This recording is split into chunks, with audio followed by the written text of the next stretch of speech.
estar con nosotros, un gusto poderlo saludar, sobre todo en esta serie de programas en donde Alex Yáñez me echó la presentación del doctor Antonio Yagüe. Quiero que sepan que para nosotros es un gusto tenerlo entre nosotros. Yo sé que es muy ocupado, que tiene muchas cosas que hacer y me encanta la idea de tenerlo aquí en el canal y de poder transmitir todo lo que él nos va a decir en esta presentación. Entonces, lo saludo con mucho afecto. Antonio, gracias por estar con nosotros. El gusto es mío, Ceci. Hace mucho que no entraba yo por aquí.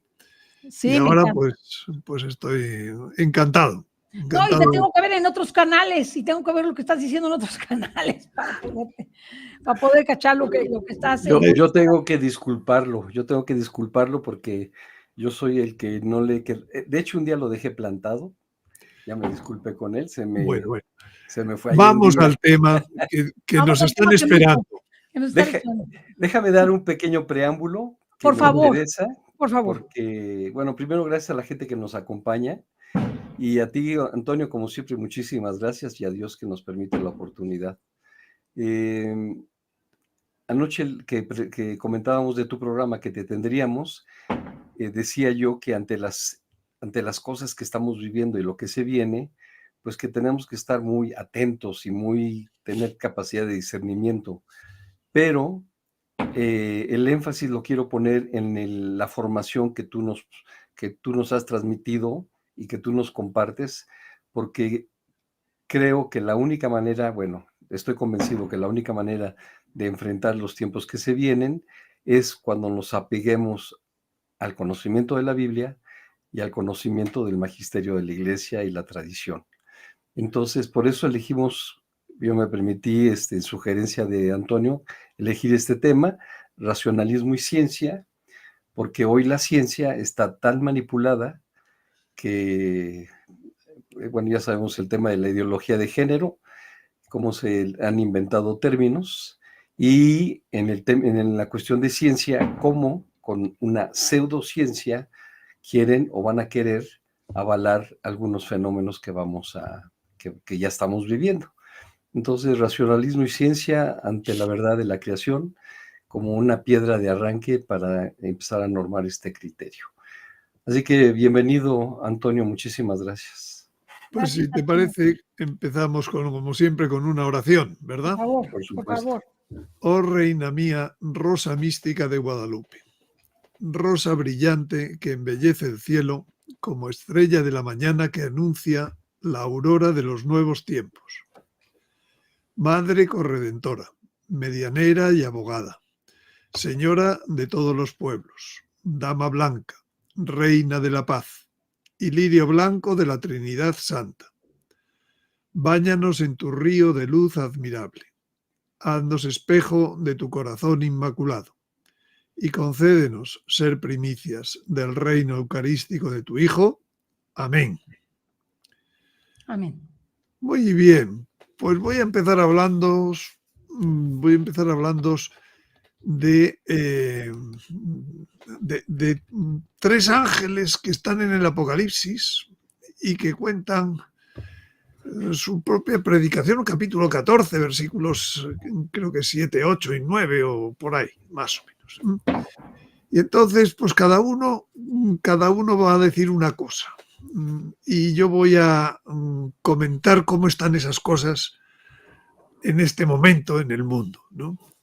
Y luego al final pues haremos ya pues unas recopilaciones pues de todo eso, para qué sirve a la hora de construir un escenario.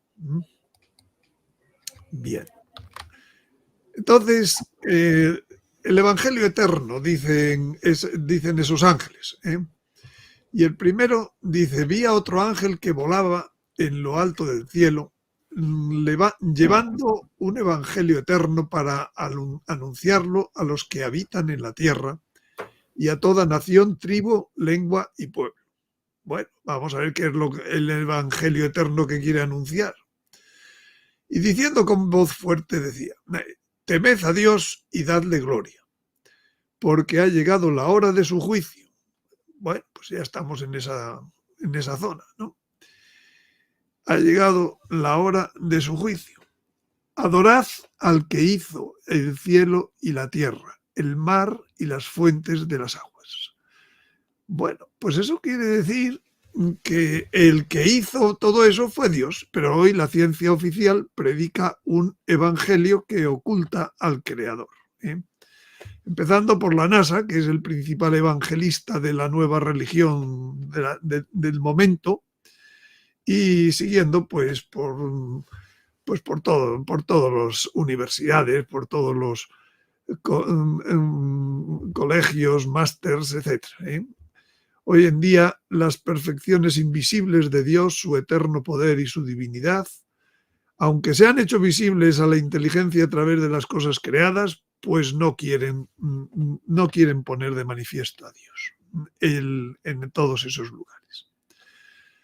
Hoy nadie duda de la cosmovisión heliocéntrica, que es la teoría universalmente aceptada, basada en el trabajo de Copérnico, Kepler, Newton, etc.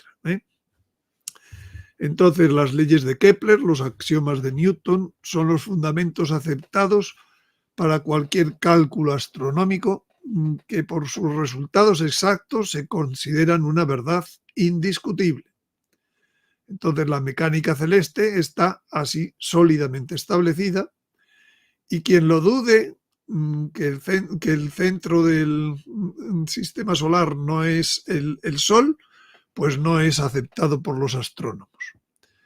Sin embargo, hace pocos años un instituto de matemático de Suiza demostró que también se puede explicar la circulación de los planetas como un efecto centrímetro de un campo de remolinos y hacer cálculos que son exactos. Y entonces eso sería pues eso, la Tierra en el centro. Sin embargo, esta visión del cosmos, esta es la visión del cosmos de Santa Hildegarda. Santa Hildegarda no dedujo las leyes como Newton o como Kepler, sino que tuvo una información revelada de Dios. Y resulta que Santa Hildegarda es doctora de la Iglesia, pues no hace mucho, pero es doctora de la Iglesia. Por tanto, lo que dice, pues no deben ser tonterías. Y según Santa Hildegarda, la Tierra está fija y el Sol es un planeta que gira a diario a su alrededor. El llamado modelo geocéntrico. La rotación de la Tierra del modelo heliocéntrico supone que la velocidad en el ecuador es de 1.670 kilómetros por hora, que es superior a la del sonido. O sea, si de verdad estamos yendo a en el ecuador a esa velocidad, pues es más que la velocidad del sonido. Y la inercia produciría vendavales continuos en la atmósfera, inundaciones de la Tierra emergida constantes por el océano y el posible vuelco, pues para que te hagas el posible vuelco de la Tierra, pues si todo lo que supere 300 kilómetros por hora son velocidades de unos vientos huracanados que ya no se pueden tolerar, etcétera, ¿no? Por tanto, yo, sin decir que como los cálculos da igual hacerlos para el Sol en el centro, para la Tierra en el centro, pues yo no me voy a posicionar ni por un modelo geocéntrico ni por un modelo heliocéntrico. Simplemente voy a contar lo que pasó cuando el hombre cambió de pensar de forma geocéntrica a forma heliocéntrica. Porque desde Ptolomeo en el siglo II se enseñaba que la Tierra estaba fija en el centro del cosmos. Hasta que llegó Copérnico en 1543, que puso el centro en el Sol. Galileo aporta en 1609 el telescopio y Kepler 3 leyes en 1619 que se supone favorecen que el Sol está en el centro. Claro, cuando uno cambia el centro de cualquier cosa, pues afecta a todo. Y si lo que cambias es el centro de donde tú vives, pues afecta también pues, al pensamiento humano. El hombre queda desorientado. Con la eliminación de su posición principal en el espacio, el hombre perdió su hogar, su identidad. Y empezaron a pasar cosas, Como por ejemplo que unos años más tarde, pues Descartes puso las bases del racionalismo y dijo, nada, eso de que yo tengo que adaptarme a la verdad ni hablar. Pienso, luego existo, luego porque pienso, todo lo demás ocurre, ¿no? Por tanto, a partir de ese momento, pues todos se cambió el centro. Él cambió el centro a poner el centro, en vez de en la realidad, se puso en el hombre. Si al hombre le parecía, pues bien. Si al hombre no le parecía, pues mal. En ayuda de esto, pues vino Newton con las leyes de la gravitación universal, más de un siglo después de Copérnico, cuando publicó la ley de la gravedad universal. Y entonces el orden astronómico, a partir de ese momento, pues parecía que era ya independiente de la voluntad divina. Era sencillamente explicable y predecible por la ley de la gravedad. Su ley entonces creó una visión mecánica del mundo en la que el materialismo apoyó su filosofía de la naturaleza. Y la Iglesia pues no tenía respuestas a los hallazgos de Newton. Se puso un poco a la defensiva porque no estaba preparada para ese desarrollo. Y de ahí que entonces los enemigos de la Iglesia empezaron a acusarla a la Iglesia de obstaculizar el progreso. Por otro lado, entonces los argumentos bíblicos se fueron refutando poco a poco y la nueva ciencia natural ganó cada vez más respeto.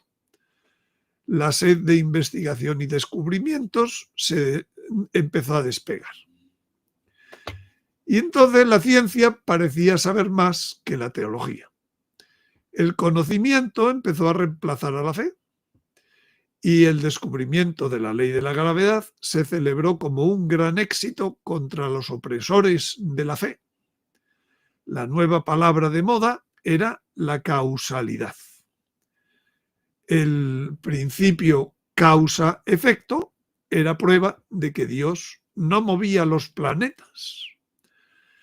La ciencia lo sabía todo mejor que los teólogos, que mistificaban los eventos naturales. Y para la Iglesia entonces fue un golpe tras otro. Bueno, entonces la ciencia empezó a acostumbrarse al éxito y empezó a querer arrasar los últimos bastiones de la Iglesia, de la fe, más que establecer la verdad. Empezó a colocar su verdad, subjetivismo. Y Newton, pues aunque produjo pruebas matemáticas, pero pasar de producir pruebas a establecer hipótesis como leyes, pues fue un solo saltito. Y entonces, pues a partir de Newton, los siguientes ya eran hipótesis que se daban por seguras leyes. Por ejemplo, Darwin, en 1859, publica El origen de las especies. El hombre, según ese libro, no es creación de Dios, sino desarrollo a partir de simios por selección natural. Lógicamente eso no es una ley, es una hipótesis de trabajo, pero se empezó a dar por una ley. Y hay del que no diga que el hombre no baja del mono. Entonces, las opiniones de Darwin se publican como verdad hoy en todos los libros de ciencia. Aunque sus hipótesis es lo mismo que una suposición, fueron siempre cuestionadas. Así ya estaban puestas las bases para la revolución. Como dije, el hombre había perdido el centro al cambiar el centro al sol y cada vez se iba perdiendo más en ese camino. Entonces, hoy en día la ciencia pues ya directamente ha escondido al creador a favor del azar y de la evolución. Y se olvida de que la Sagrada Escritura dice que Dios caza a los sabios en su propia astucia. El Señor penetra los pensamientos de los sabios y conoce que son vanos. Porque, como dice San Pablo, lo invisible de Dios desde la creación del mundo se deja ver a la inteligencia a través de sus obras, su poder eterno y su divinidad. Es decir, como los indios cherokees, que a través de las huellas sabían quién había pasado y hacia dónde iba. Pues a partir de estos saltos de hipótesis a la ciencia, pues nada, dejamos de ver a Dios a través de sus obras. Jactándose de sabios, dice San Pablo, se volvieron estúpidos. Cambiaron la verdad de Dios por la mentira. Y adoraron y sirvieron a la criatura en vez de al Creador, que es bendito por los siglos. Amén. Bueno, pues muchas verdades naturales hoy en día, aunque se sepan, se niegan. Por ejemplo, aquí tengo algunos ejemplos. Por ejemplo, se dan por seguro que existen millones de años. Nadie los ha visto. Y las medidas que se tienen de la física, pues se basan en fundamentos erróneos. Pero nadie duda que hay millones de años desde que apareció el Sol, la Luna y las estrellas. Por ejemplo, el desarrollo del universo, pues se piensa que lo gobierna el azar.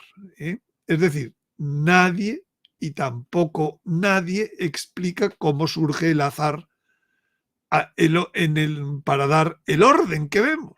Porque lo que sí que vemos es que hay orden, pero resulta que no, que la ciencia dice que no, que lo gobierna el azar. Por ejemplo, se asegura que la muerte forma parte de la creación, cuando sabemos que Dios es Dios de vivos y es el que continuamente da vida a todo lo que vive, y todo lo que crea es perfecto, ya sean estrellas, ya sean vegetales, animales u hombres. Y otros, pues también en el mundo de la teología, pues llegaron a pensar que había dos creaciones diferentes. Una de seres invisibles, a los que se llamaba espirituales, y otra de seres visibles, a los que se llamaba compuestos. Y entonces, pues hoy estamos sufriendo debido a esa variación, pues que al final la materia es la que hace las cosas espirituales, y nuestro cerebro es el que piensa. Y si no tuviéramos algo material, pues entonces no habría, no pensaríamos. Cuando sabemos que no, que solo Dios es el que ha creado las cosas. Y las ha creado en una sola creación. Por ejemplo, hay modelos erróneos en la ciencia hoy, como, por ejemplo, se piensa que hay constantes físicas que son constantes, y la verdad es que no son constantes. Por ejemplo, la velocidad de la luz. Desde 1750, que se hicieron las primeras mediciones de la velocidad de la luz, pues resulta que siempre ha ido disminuyendo la velocidad de la luz en todos los que han ido midiéndolo.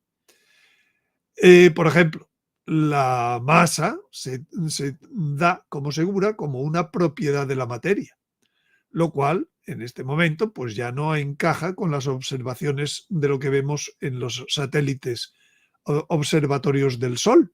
La masa ya no está nada seguro de que sea una propiedad de la materia.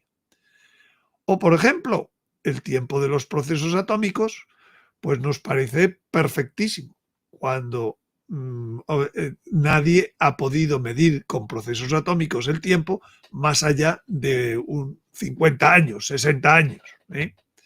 Y entonces se asegura que el tiempo hace 100 años, 1000 años, 1 millón de años, pues se funcionaba exactamente igual que hoy funciona. Los relojes medirían lo mismo hoy que hace 1 millón de años. Por ejemplo, hay procesos astronómicos que se dan por válidos y que son inválidos. La teoría del Big Bang hoy ya no tiene ningún valor. Y la expansión continua del universo, tampoco. La expansión es en saltos. Ahí se crean estrellas como en saltos, lo mismo que digitales, ¿no? Que los números digitales. Se puede pasar del 8 al 9, pero no del 8 al 801, 802, 803 y así, continuo. No. La expansión no es continua, la expansión del universo es digital, saltos. Por ejemplo, la forma de producirse la luz en las estrellas. Se da por seguro que las estrellas tienen reacciones nucleares, cuando hoy en día ya los modelos hablan más de una batería que produce unas condiciones semejantes a las que tendría una explosión nuclear, y por tanto de ahí proceden la luz. O las leyes gravitatorias y las órbitas, hoy en día ya se está viendo que no dependen en absoluto de la gravedad. Si no, pues no habría núcleos oscuros orbitando el Sol, ¿no? Que son más grandes que cualquier planeta, por poner un ejemplo. Y se habrían caído ya al Sol y no se caen. Ahí están siendo demostrados todos los días por los satélites con observatorio solar. Por ejemplo, los procesos geológicos, se dice la ciencia, que tienen una lentitud grandísima. Una cordillera se hace a lo largo de miles de años, millones quizás. Bueno, pero nadie ha vivido millones de años para comprobarlo, ¿no? Los tiempos de edades geológicas pues están todos dependientes de una cosa que se llama la vida media de los isótopos radioactivos, que depende a su vez de una constante como la velocidad de la luz, que a su vez no es constante. Con lo cual, todo lo que se diga sobre millones de años es mentira. Y lo mismo pasa con los procesos biológicos de diversificación, que son absolutamente falsos. Todo lo que sea el evolucionismo, nadie ha visto en el microscopio evolucionar una célula. Por tanto, esa es la ciencia que tenemos. Y hoy en día la ciencia pues tiene más prestigio que la Biblia, por poner un ejemplo.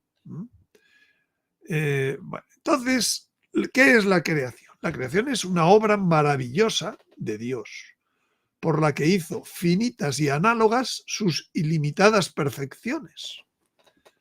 Antes de la creación, solo Dios existía. Yo soy el que soy, le dice a Moisés. Y por tanto, Dios es el único que tiene el ser por esencia. Solo Él podía llamar a otros seres a la existencia, porque Él es el único que tiene el ser. Y por eso dice el libro de la sabiduría, ¿cómo podría permanecer algo si tú no lo quisieras? Y al revés, puesto que tú quieres todo lo que has hecho, pues tú amas todo lo que has hecho. De hecho, el modelo para que Dios cree una cosa es el mismo Dios. Y por supuesto que Dios se ama a sí mismo. El motivo para que Dios cree es su amor. Y fue el motivo que le llevó a crear seres externos a Él. Fue el amor. El hacerlos partícipes de su felicidad íntima y de sus maravillas. Pero por su propia perfección infinita, Dios solo puede amar lo perfecto. Es decir, a sí mismo. Por tanto, en todo lo que hizo, plasmó su propio ser, su propia belleza.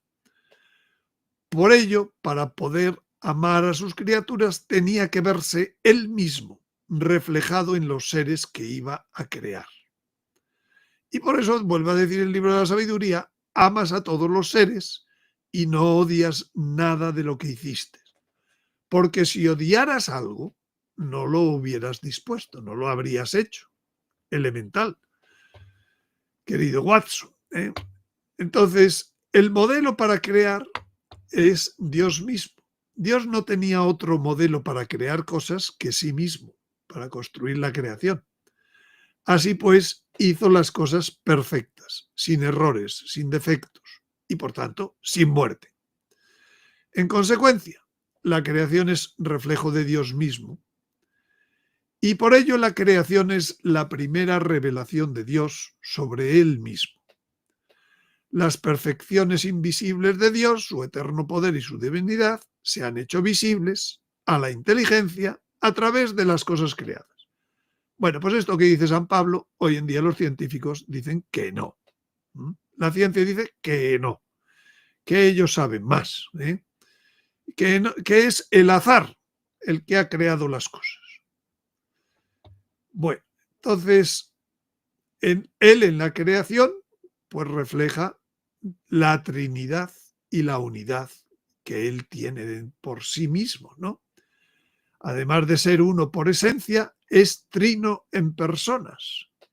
Y entonces esta unidad y trinidad queda reflejada en toda la creación como una impronta del autor, como una huella de por dónde está pasando. En su nivel más básico, la creación desarrolla las dimensiones en las que se va a mover todo lo creado. Esas dimensiones son primero las espaciales, que permiten diseñar el ser, y luego la dimensión temporal, que permite a ese diseño o esencia estar y ser una realidad. Bueno, y entonces, ¿cuáles son las dimensiones espaciales? 3: largo, ancho y alto. ¿Cuántas son las dimensiones temporales? 1. El tiempo es en una sola dirección. Entonces, para adecuarnos al lenguaje de los filósofos, el espacio permite la esencia del ser, el tiempo permite la existencia. En la dimensión espacial, Dios imprimió su sello trinitario, largo, ancho y alto. En la dimensión temporal, inseparable del espacio, imprimió la unidad. Bueno, y Dios, como es Dios de vivos, pues imprimió en todo lo que creaba vida. Dios lo creó todo por su palabra. Incluso en lo que nos parece que no tiene vida en forma de energía. Todo se hizo por ella, por la palabra de Dios. Y sin ella no se hizo nada de cuanto existe. Y su palabra es vida. En ella estaba la vida, dice San Juan. En el primer nivel de la creación, Dios imprimió vida al espacio en forma de energía. Se trata de la energía de punto cero, que es una energía la que existe en el vacío a temperatura del cero absoluto. Bueno, entonces, esto es exactamente lo que dice a ese ángel del Apocalipsis que hemos empezado, por donde dice: adorad a Dios el Creador. Esto de que estáis haciendo, de decir que Dios no existe, que no ha creado todo lo que vemos, está muy mal. Y como no cambiéis, vais a tener que sufrir las consecuencias, precisamente del mismo creador. Bueno, pues la energía de punto cero, que es esa energía mínima que tienen todas las cosas, y cuando ya están en el cero absoluta, pues no es nada mínima. Fue descubierta en 1912 por Max Planck al desarrollar su segunda ecuación de radiación de la energía, y fue comprobada de modo experimental en 1997. Pues más de casi 80 años después. Esa energía, además, se calculó y se ve que es grandísima. Hoy alcanza por cada centímetro cúbico una cantidad pues, de 10 elevado a 37 vatios, lo cual es superior a la energía de luz que emite una galaxia durante 10.000 millones de años. Es decir, estamos en un puro mar de energía. Y como tenemos la energía por dentro y por fuera, pues no nos damos cuenta de la energía que tenemos. Pero, ya digo, la energía de punto cero, la más mínima, es grandísima, más de la que emiten toda una galaxia durante 10.000 millones de años por centímetro cúbico. Bueno, entonces el fotón es la partícula primera. Curiosamente, la primera palabra creadora es en el principio Dios hizo el cielo y la tierra, hizo pues las dimensiones del espacio-tiempo. Pero a continuación dice, después dice la tierra estaba vacía y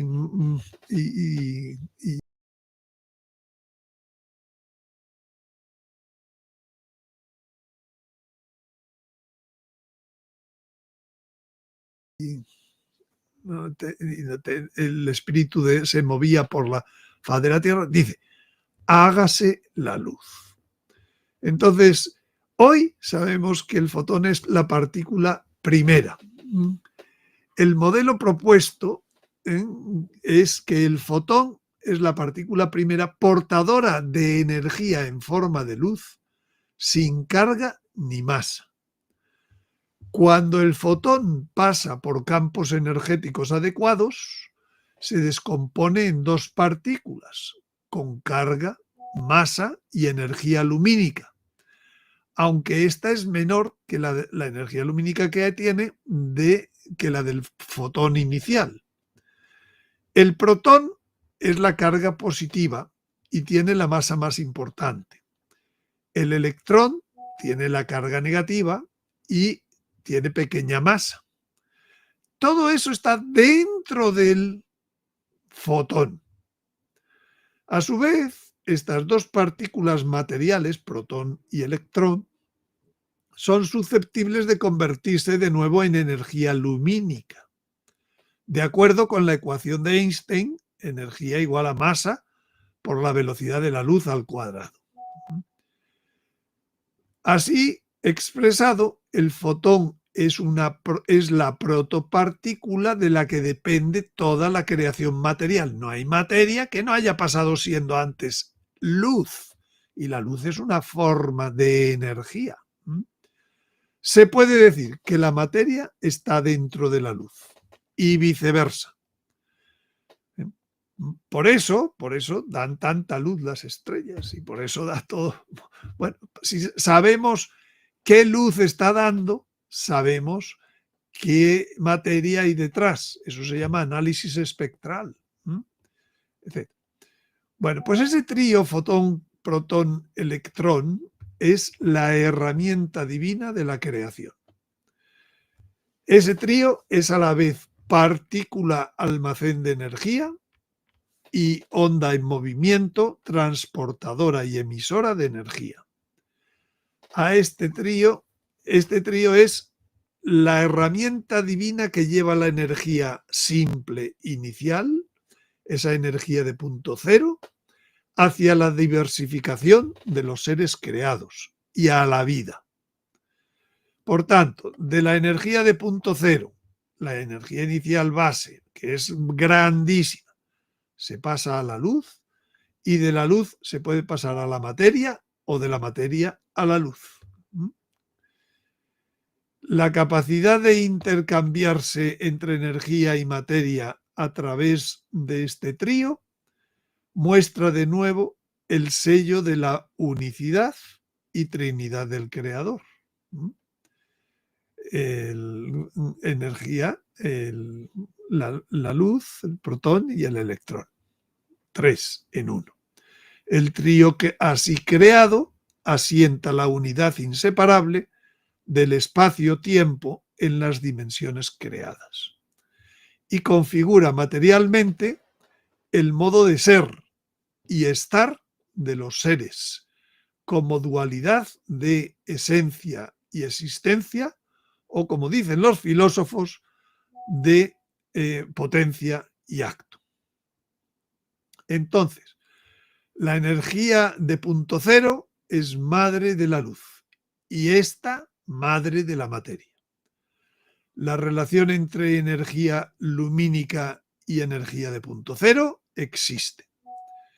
La física de las partículas aún no la ha establecido en forma de ley, más allá de una interacción inversamente proporcional para la velocidad de la luz. Y esto lo corrobora la Sagrada Escritura, la dependencia entre la energía creada y la luz, diciendo: Yahvé, Dios mío, qué grande eres, vestido de esplendor y majestad, arropado de luz como de un manto. Tú despliegas los cielos lo mismo que una tienda. De luz como un manto. Y eso te sirve para desplegar los cielos, lo mismo que una tienda. Bueno, entonces pues Dios, dice también en la Sagrada Escritura, el Génesis, cuando hizo la luz creada, a imagen de la luz increada que es él mismo, pues vio Dios que la luz era buena. Y entonces también la creación de las estrellas, que es donde se produce la luz, vio Dios que era buena. Y la bondad es uno de los 5 valores del ser, junto con la verdad, la belleza, la unicidad y la eternidad. La bondad es lo que hace a un ser apetecible o deseable. La naturaleza y funcionamiento de la luz, tal como hoy la entendemos, es una muestra genial de sabiduría, belleza, simplicidad y perennidad.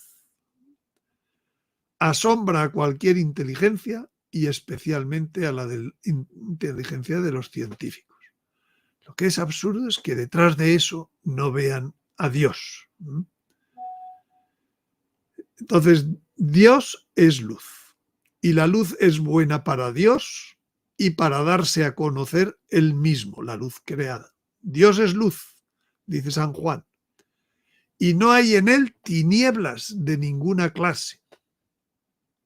Y así también lo dijo el Verbo encarnado de sí mismo: yo soy la luz del mundo, en todos los sentidos. Y se transfiguró ante ellos, dice San Mateo, de modo que su rostro se puso resplandeciente como el sol, y sus vestidos blancos como la luz. Y entonces, dice también San Mateo, los justos brillarán como el sol en el reino de su Padre. Incluso al final de la Sagrada Escritura, Jesucristo mismo se identifica con una estrella concreta. Dice el Apocalipsis 22, yo soy la estrella radiante de la mañana. Bueno, la estrella radiante de la mañana pues es Venus, ¿eh? Es un modo también de decir que las estrellas tienen un significado, un simbolismo. Entonces las estrellas fueron creadas como fuente de luz. Además de servir la luz como nexo físico entre energía y materia, en el 4.º día de la creación, Dios le da nuevas funciones dirigidas a orientar la actividad del hombre a través de las estrellas. Dios dijo: haya lumbreras en el firmamento del cielo para separar el día de la noche, y que sirvan como signos y para estaciones los días y los años. Que haya lumbreras en el firmamento del cielo para alumbrar la tierra. Por tanto, las estrellas tienen así una triple función. Primero, generar la luz, porque la luz no se almacena, solamente se produce. Segundo, ser medidoras del tiempo para organizar la vida de los hombres, el día, la noche, las estaciones, etc. Y, por último, transmitir señales o mensajes para orientar al hombre en su comportamiento. Esas tres son las funciones que le asigna el Génesis a las estrellas. En otro día hablaremos de cómo Dios, a través de las estrellas, reveló el plan de salvación de los hombres. Eso es lo que se llama astronomía sagrada. Bueno, pues esto es la primera predicación angélica. Hoy el hombre no se entera y va a tener que enterarse por las buenas o por las malas. Bien. Entonces, ¿qué decía el segundo ángel? Aquel, pues da una lección sobre un juicio a Babilonia y dice, el segundo diciendo, cayó la gran Babilonia, aquella que dio de beber el vino del furor de su fornicación a todas las naciones. Bueno, el furor de su fornicación, ¿no? A todas las naciones. Esto ya no es la creación, esto ya es algo social, Babilonia. El materialismo de esa organización social erosionó los valores de la verdad, los valores cristianos. Y entonces dice, con fuerte voz, cayó la gran Babilonia, porque todas las naciones bebieron del vino del furor de su lujuria. Los reyes de la tierra han fornicado con ella, y con su desenfrenado lujo se han enriquecido los mercaderes de la tierra. Tanto como se jactó y se entregó a los placeres, dadle eso mismo en tormento y llanto. Y además en ella se encontró la sangre de los profetas y de los santos y de todos los inmolados en la tierra. Aquí ya estamos viendo entonces cómo Babilonia es algo que afecta no solo a un lugar, sino a toda la tierra. Y va a caer ese sistema de ir contra los valores cristianos. Y vamos a ver un poco cómo se fue construyendo esa gran Babilonia que hoy tenemos mundial. Pues a partir del racionalismo, el empirismo, el idealismo, la filosofía moderna. Decíamos que de la verdad objetiva demostrada, que era el realismo, es decir, antes pues había que hacer leyes. Newton dio una ley de movimiento medida a la gravedad, pero se pasó a un racionalismo o subjetivismo o inmanentismo. No, si yo pienso, es que existo. Dices, bueno, como decía alguno, y los que no piensan, bueno. Entonces, se pasa de la concepción teísta al racionalismo. Hay un cambio de foco al hombre. En vez de estar el foco en la realidad, en lo que es real, lo sepa entender o no lo sepa entender, no. A partir de ahora, lo que yo entiendo es lo que es fuera. Ya no se acepta que Dios es diferente del mundo y su creador, al que todas las cosas tienden como a su fin natural. En tiempo de los griegos, la razón era instrumento para comprender la realidad. Pero desde Descartes, la razón va a ser el juez de la verdad. Lo que yo pienso, eso es lo que es. La verdad, entonces, se genera en el sujeto pensante.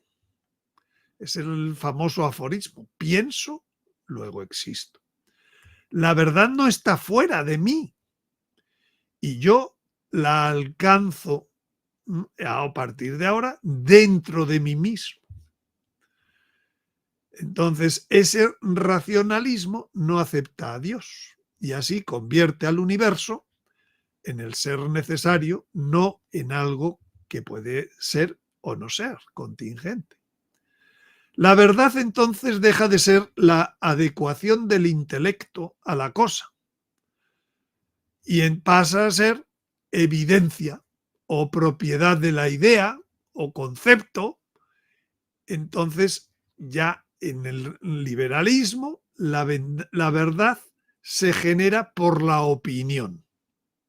Hoy en día es lo que ocurre. Nos parece que que lo que piense la mayoría es la verdad. Y para eso la ciencia viene en apoyo. El cambio que produjo la ciencia, diciendo el sol no está en el centro, pues le va a ayudar a esta filosofía. Ya no vamos a tener que ir a pruebas, a probar las cosas, sino a tener hipótesis, suposiciones. La ciencia, tras el éxito inicial del heliocentrismo, quiso arrasar a la Iglesia más que establecer la verdad. Newton fue el último que produjo pruebas matemáticas. Después, meras hipótesis se establecieron como leyes ciertas. Darwin, en El origen de las especies, asegura que el hombre no es creación de Dios, sino desarrollo a partir de simios por selección natural. Engels, con Darwin, dice: la teología de la creación ha terminado. Y Marx dice: este libro contiene el fundamento natural de nuestra teoría, del comunismo. Pues claro, ya puedes ir para adelante. Con el evolucionismo ya cualquier experimento social es parte de la evolución del hombre, como hombre. Entonces la visión del mundo sirve para llevar, la nueva visión del mundo sirve para llevar sistemas políticos al poder. Caramba. Así entonces la religión, a partir de ese momento, era el opio del pueblo y acabó prohibida por ley. De nuevo, jactándose de sabios, se volvieron estúpidos. Cambiaron la verdad de Dios por la mentira y adoraron y sirvieron a la criatura en vez de al Creador, que es bendito por los siglos. Y dijeron: pues ya tenemos un nuevo Dios. La nueva Jezabel, dice la carta de la iglesia de Tiatira. Y efectivamente, la nueva Jezabel entroniza la diosa razón. Y tenemos la Revolución Francesa, que proclama las deidades libertad y fraternidad, que cambia los tiempos y en vez de ser semana es la decena y establece otras festividades. Y por supuesto, una feroz persecución a los que piensan como antes, a los cristianos. He aquí, sigue diciendo la carta, que yo la arrojo en cama y en gran tribulación a los que con ella adulteran, si no se arrepienten de las obras de ella. Esto de gran tribulación suena a lo que estamos viviendo en el fin de los tiempos. Entonces, a los que así piensan, van a caer en gran tribulación. Por ejemplo, en la Salette se dice: París será destruida por el fuego, Marsella tragada por las aguas. Esto por centrarnos ya en Francia, pero esto se hace global. Y dice: y a sus hijos heriré de muerte. Y todas las iglesias sabrán que yo soy el que escudriña la mente y el corazón. Y os daré a cada uno según vuestras obras. Y efectivamente, sus hijos son las repúblicas, hijas de la Revolución Francesa, que campean por todas las naciones. Cuando la nueva época, nuestro Señor no nos dijo, venga a nosotros tu democracia, sino que dijo, venga a nosotros tu rey. Pues los días de las repúblicas están contados. Y estos son los errores enviados al mundo por la Revolución Francesa. Una falsa libertad que institucionalizó el ateísmo en la organización del Estado, que desvinculó las leyes humanas de la ley de Dios, que separó los tres poderes, legislativo, judicial y ejecutivo, que los tres corresponden a Dios, al rey. Puso una falsa igualdad. Y el sufragio democrático y las leyes hechas por el pueblo, que por supuesto no son siempre para el bien común. Y las leyes que hoy tenemos, pues ya, da igual. Que vayan contra la verdad, da igual. Tendremos aborto, tendremos de género, tendremos lo que haga falta. Y establecieron el terror de Estado o dictadura tiránica. Y exportaron y financiaron la revolución y promovieron grandes guerras. A partir de la República Francesa, cuando llega Napoleón, se extienden las grandes guerras en todo el mundo.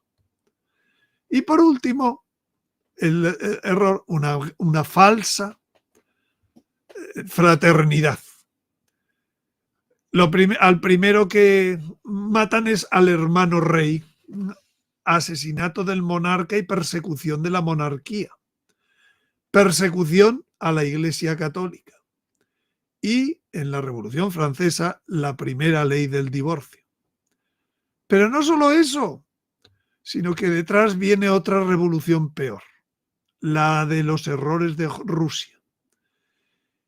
Y además de los errores heredados de la Revolución Francesa, como perseguir a la monarquía, el ateísmo institucionalizado en el Estado, el terror de Estado y la dictadura tiránica, la exportar y financiar la revolución, el promover grandes y continuadas guerras, pues se dan los errores propios añadidos de la revolución en Rusia.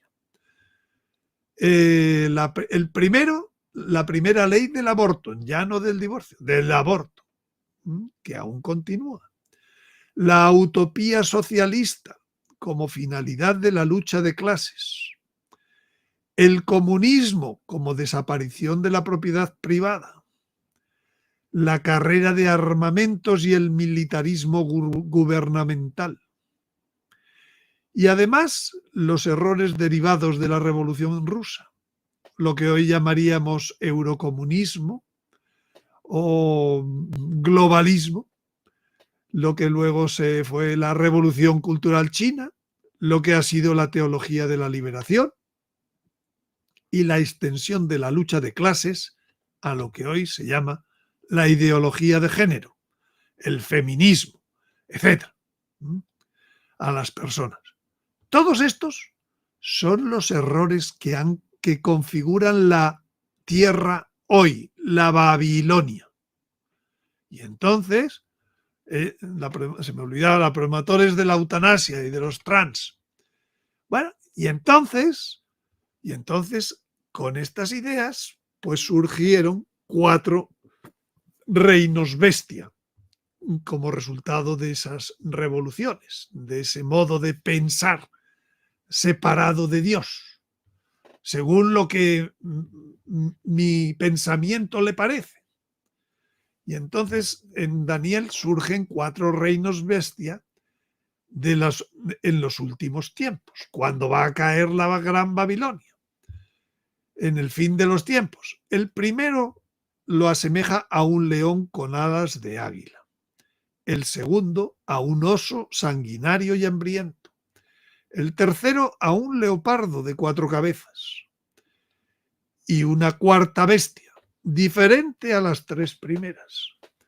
Diferente por su origen, y por su modo de formación, que es terrible, espantosa y extraordinariamente fuerte. Tenía grandes dientes de hierro con los que comía y descuartizaba, y las sobras las pateaba con las pezuñas. Bueno, hoy en día vemos que el león es el símbolo con las alas del águila, pues del imperio, vamos a llamar, anglosajón, incluido Estados Unidos, el águila. El oso es el reino bestia de Rusia, de la Unión Soviética. Y el leopardo, de 4 cabezas, cada cabeza es un momento de poder. Ya tuvo el tercer momento de poder, Tercer Reich, ahora está en el Cuarto Reich, dominando vía Europa con su economía a otras tantas naciones. Pero además está la cuarta, que es diferente a las demás, que ha surgido después de estas 3. Bueno, y entonces, luego la vamos a ver a esa cuarta, vamos a ver. Porque esa cuarta es la que produce lo que dice el tercer ángel que viene a predicar en el Apocalipsis. Dice, cuidado con el sistema de la bestia. El sistema de la bestia es un engaño y las primicias van a ser prueba de lo que se confirma. Dice, le siguió otro ángel, el tercero, diciendo con voz fuerte, si alguno adora a la bestia y a su imagen y recibe su marca en la frente o en la mano, este también beberá del vino de la ira de Dios, que está preparado sin mezcla en el cáliz de su ira, y será atormentado con fuego y azufre delante de los santos ángeles y delante del Cordero. ¡Wow! Estos que han montado el sistema de la bestia. El humo de su tormento se eleva por los siglos de los siglos, y no tienen descanso de día ni de noche los que han adorado a la bestia y a su imagen, y cualquiera que haya recibido la marca de su nombre. Bueno, pues esta es la anunciación que tienen que hacer unos ángeles en el Apocalipsis, que surgen poco después de que habla en el mismo capítulo 14 del Apocalipsis, de que fueron tomados de la tierra como primicias 144.000 que habían sido sellados en el capítulo 7. Como primicias para Dios y para el Cordero. ¿Primicias de qué? Primicias de lo nuevo. Primicias de lo que están predicando esos 3 ángeles, de lo que va a caer a los que, para destruir a lo que dicen esos 3 ángeles, y montar ¿el qué? El quinto reino. Pero luego hablaremos del quinto reino. Ahora vamos a hablar de Lutero. Los 3 errores metodológicos de sus reformas son los que ha inoculado a la tercera bestia. Es que no nos va a dar tiempo ahorita ya de verlo, pero si quieres tomamos esta como segunda parte. ¿Te parece? Encantado. Sí, como segunda parte. ¿Cuánto nos falta para terminarla? Pues la mitad estamos. Sí, mejor me quedo aquí en la mitad. Y sobre todo es que sí tengo varias preguntas que hacerte y te quiero preguntar qué sugieres, porque tengo las preguntas. ¿Me espero hasta el final? ¿Te las hago? ¿Qué hago? No, si ya tienes tiempo para hacerlas, las contesto y ya pero tenemos. tengo unos 5 minutos, no tengo mucho. Pero tú me dices si son preguntas que puedes. Pues saca alguna. Luego ya. Tengo varias. Primero, ¿cuál es la referencia entre el espacio y el tiempo respecto del ser humano? Es decir, nosotros estamos en 2 dimensiones, espacio-temporal. ¿Qué posibilidades hay de que el hombre pueda acceder al futuro o pueda acceder al pasado? ¿Hay algo que nos puedas explicar al respecto? A ver, que sea, el tiempo es lineal. Sí. Lineal. Entonces, que vayas atrás o que vayas adelante no cambia que sea lineal la dimensión, ¿entiendes? Y el hombre está en 3 dimensiones espaciales, cuerpo, largo, ancho, alto, y una temporal. Sí. Debido al pecado, nosotros solo podemos ir en el tiempo hacia adelante. Probablemente el día que muramos y ya se nos haya dado el premio o el castigo de nuestras obras, Sí. si se ha dado premio, podemos ir hacia detrás. Sí. En Pero esa- de todas maneras no puedes cambiar los eventos están dados. Lo que ha ocurrido está. Lo que sí que puedes es repararlos. Por eso existe un purgatorio. ¿El purgatorio qué es?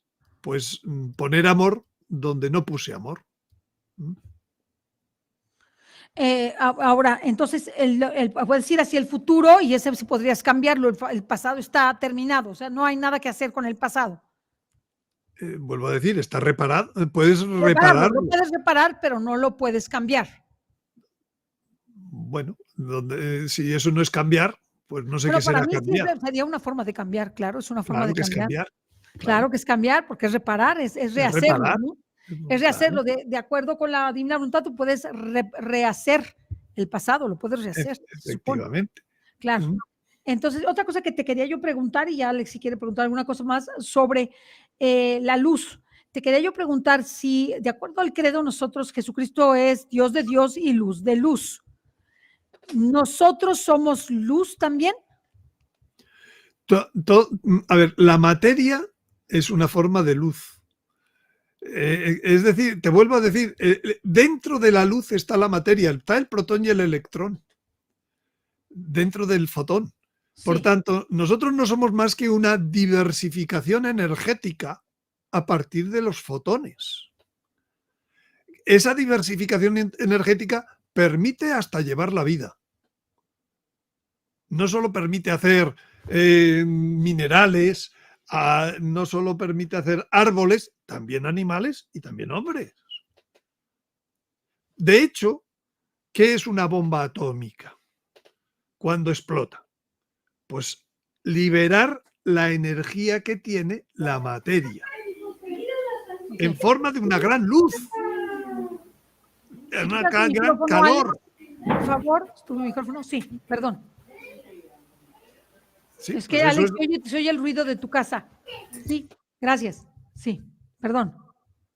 Bien, y entonces entonces quiero decir, la materia es un gran almacén de energía, que de hecho, según la ecuación de Einstein, puede pasar a luz. Entonces, eso significa que nosotros transformados podemos ser luz. Pues claro, y de hecho muchas veces se habla de seres de luz, se habla que los ángeles son luminosos, se habla del don de la dote de la claridad en los cuerpos glorificados, claro, de modo natural. Y la luz en la creación es imagen de la luz increada de Dios, en la que Dios constantemente está. Dios es luz. Eso lo dice San Juan en su carta, en la primera carta de San Juan. Claro. Igual que en otro momento dice, Dios es amor. Claro. Bueno, pues igual que es amor, es luz. Pero es luz increada. Nosotros ya somos luz creada. También preguntarte, en ese sentido, nosotros una vez transformados, podemos, aun cuando tengamos materialidad, viajar a la velocidad de la luz, viajar en el tiempo, cruzar paredes, Sí, todo esto que es los no son cuerpos las gloriosos. dotes de los cuerpos gloriosos que están en el Catecismo Romano que se escribió después del Concilio de Trento. Nuestro Señor, y están sacadas de lo que dicen los evangelios de Jesucristo resucitado durante los 40 días que estuvo en la tierra. Sí, sí, sí. Muy bien, sí. Yo creo que viajar en el tiempo, no sé si, porque como dice Antonio, lo que ya ocurrió. Sí, pero A lo sí lo mejor puedes Dios presenciar, pero sí lo puedes ¿Perdona? presenciar, sí lo Sí, podrías claro, presenciar y ver. como la iluminación de conciencia que te permite ver Para tus Dios pecados. no hay nada imposible que no vaya contra el mismo ser creador de Dios. O sea, lo que Sí, Dios no pero Pero lo que yo me refiero es que no podríamos tener una capacidad de viajar en el tiempo hacia el pasado para cambiar eventos, porque eso ya ocurrió. Lo que sí tenemos... Para cambiar no, pero para reparar sí. Sí. Quiero decir, si tú hiciste, igual que por ejemplo, hoy tú haces pues un documento, una poesía, no te gusta y la cambias mañana. Bueno, pues en el futuro podrás volver a hoy y hacer la poesía hoy ya bien hecha. ¿Cuál sería el objetivo de viajar para atrás, Ceci? Pues- Presenciar los eventos, conocer más a profundidad los errores, repararlos, obviamente, y además poder prever hacia el futuro, no cometerlos, porque el problema es que a la humanidad se le olvida el pasado y comete los mismos errores. Entonces eso te permitiría tener una visión completa de por qué sucedieron ciertas cosas. Yo creo que sería algo muy interesante. De hecho, lo puedes hacer, ¿no? Tu mente puede ir a donde tú la quieras mandar, en el buen sentido de la palabra. Es decir, Para eso tenemos una facultad del alma que se llama memoria. claro, podemos Claro. ir al momento que nosotros queramos, pero no es lo mismo tener la memoria, una memoria que no ejecuta, sino que solamente ve o recuerda, a una memoria que como Dios al momento de resucitar, que su memoria le permitió saber que Él es Dios y levantarse, ¿no? Bueno, la memoria es la que nos da la conciencia del antes y el después. Sí, claro, claro, y además es la que nos da conciencia de lo que Dios nos ha dado y de todo lo que Dios ha hecho en nosotros. Hay un libro que creo que todos deben conocer, que es el de ¿qué hay más allá de este aquí? Escrito por... Así. Que habla mucho y muy a fondo de estas cosas. De hecho, el principal motivo del libro es lo que se llama la quinta dimensión. Sí, así Es en donde se almacena todo lo que se hace. Se almacena espaciotemporalmente. Y de hecho, una vez que se termina el tiempo como viadores, se puede acceder a la quinta dimensión. Y en el libro narra casos concretos que ha hecho y que le lleva al protagonista, que es un doctor mexicano.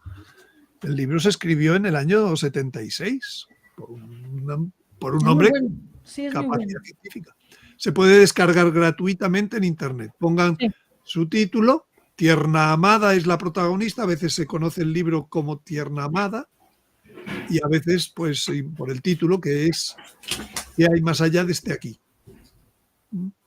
Sí, lo recomiendo vivamente. De los 4 reinos que nos dijiste Estados Unidos, Rusia, el águila, el oso, Alemania, ¿no? El de las 4 cabezas. 4 cabezas. Ajá, ¿y el otro cuál es?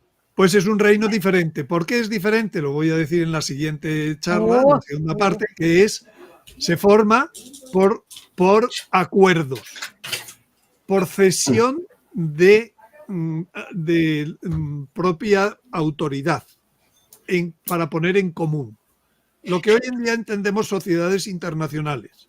¿Sería el globalismo? ¿Sería el globalismo? Bueno, las sociedades que se forman de ese modo, la OMS, la Unión Europea, la ONU. El nuevo orden mundial. El nuevo orden mundial no es una sociedad establecida. Es un algo que detrás mueve cosas. Pero lo que sea la cuarta bestia será una sociedad formal. No de todos necesariamente, sino de los que sean. De hecho, el Apocalipsis dice que son 10 reyes. Sí, son 10 reyes. Son 10 reyes. 10 reyes, que le dan su poder a una persona, a la bestia, para luchar contra el Cordero. Ya el último esfuerzo de los malos para acabar con el Cordero. Interesantísimo.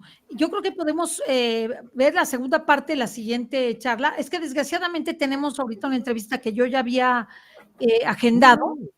previamente, entonces no la puedo suspender porque ya están las personas aquí, pero les prometo que hacerlo de 1 a 2:30 siempre, si nuestro hermano Antonio está dispuesto y todo y tiene el tiempo, porque él tiene conocimientos para 5 días seguidos, ¿eh? Yo lo he oído seguido y no para, te quedas, ¿qué dijo?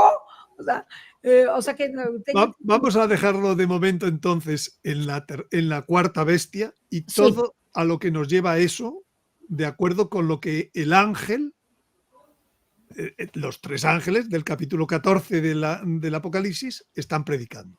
Muy bien. Muy bien. Pues yo nada más quiero agregar, de verdad que te felicito por esta línea que nos trajiste, que era precisamente lo que yo estaba esperando, de que entendiéramos cómo una pequeña desviación, entre comillas, ha derivado en las locuras en las que estamos ahorita, ¿no?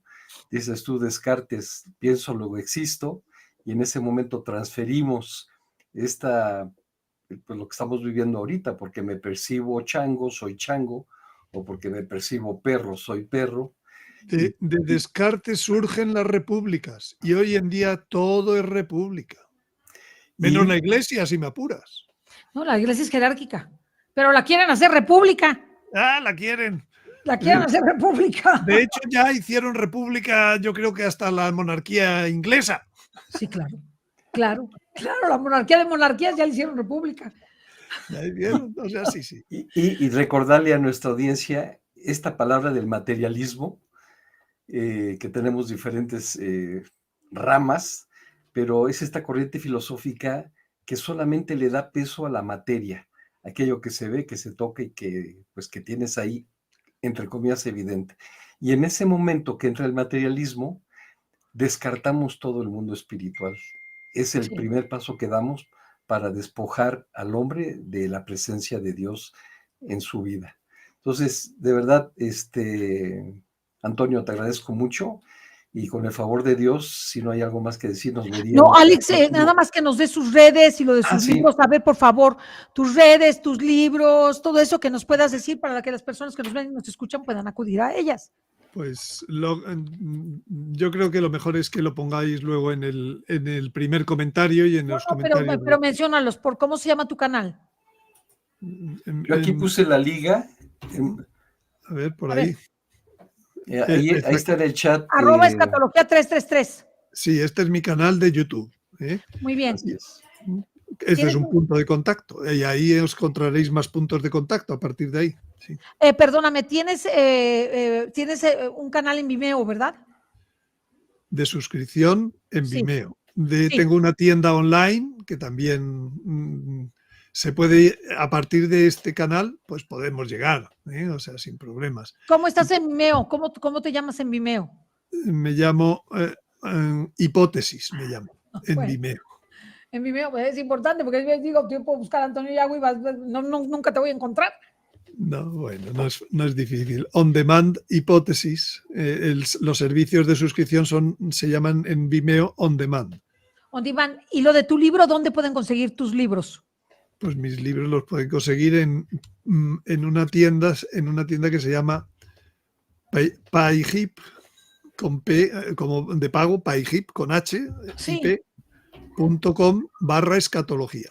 Ok, las personas es que hay varias personas que me han preguntado de tu libro, de tu último libro, y la verdad es que sí me gustaría que puedan tenerlo. Mira, en tu propio canal hemos hecho series de 13 entrevistas y creo que hay una lista de esos.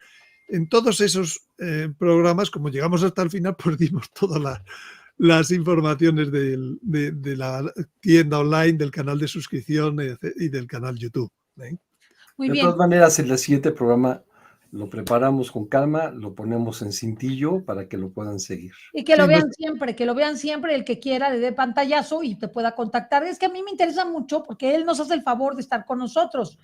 ¿Y por qué nosotros no vamos a difundir todo lo que él hace, que es maravilloso? Y además los ayuda a ustedes en toda esta preparación. Dadas las condiciones de lo que está ocurriendo, tenemos que estar preparados. Así es. Seguiremos preparando. Seguiremos preparándonos. Muchas gracias, Antonio, y muchas gracias, Alex. No sé, Alex, si quieres decir algo más. Muchas gracias. No, nada. Antonio, muchísimas gracias. Un abrazo.